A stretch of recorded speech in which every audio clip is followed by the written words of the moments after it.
Wala pang charger. Ma, wala ko mag-aaral nito kung mas maliwanag pa yung sa pagkakatid at sa bahay natin. Wala namang yelo. Lugi ka naman ang tindahan ko.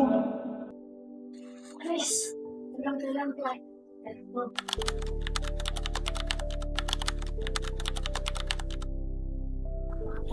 Sabi ni TikTok, solar charging daw to. Pag ganito ko daw, magkakakuryente. Ito na lang gamitin, itong DIY aircon ko. Mga anak, may mas matalinong solusyon dyan.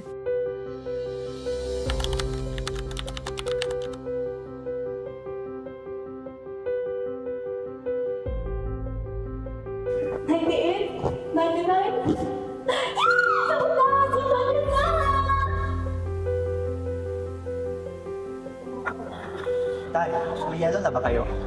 At sa wakas, meron na talaga. Ito. Oras na para aksyonan ang problema.